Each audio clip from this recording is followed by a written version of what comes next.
Why did the Evangelical Alliance feel the need to have a specific women's commission leader? Why have the separation between the genders, as it were? It's an interesting question because we did a big review last year, and that was a big question we asked. Do we need to have a women's commission?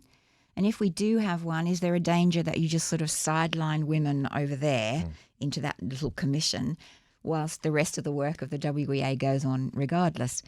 But I think the decision was made that sometimes you do need to have special attention to a group. So, young people in church get special attention because they need it.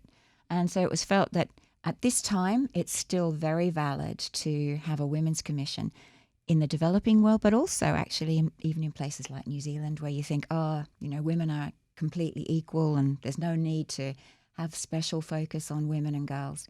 In fact, our research showed that perhaps that's not the case and that we do need to have some special attention for women. Maybe in a generation's time, we won't need it. Mm-hmm. I mean, created equal by God, of course, but men and women are different. I think we've figured that much out by now, and perhaps respond and operate differently in community as well. Yes, and I think women, let's be honest, in the church, there still is a problem around the world for women being acknowledged to have roles in leadership. Sometimes people use Bible verses to justify that, or to say that, women are different and that means they shouldn't lead. But I think if we're created man and woman and God created both of us and he gave us gifting, then there's no doubt about the fact that women can do all sorts of things and they may do it in a different way, and that has to be valued as much as the way men do things. One of the perhaps the bigger challenges with the WEA, the World Evangelical Alliance, is you've got so many different cultural groupings as well. And I mean, you mentioned there that there's various interpretations of Bible verses, and also within various cultures, the role of women will be different. How do you take your role, I suppose, and span those different cultural interpretations?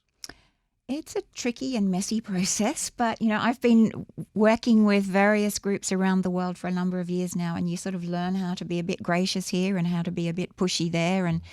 And wherever I go, women know whether they're being listened to. Women know whether they have... whether they're being respected.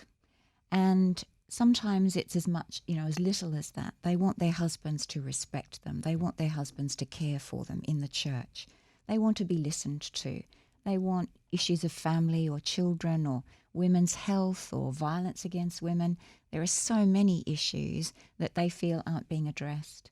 And even though it may look different in many different contexts, and you think, they have nothing in common. For instance, an educated woman living in Nairobi has as much in common with an educated young Christian woman in Auckland and around the world. Very similar issues about work, respect, will I get married, what sort of husband do I want, family issues. It's amazing how similar the issues are actually.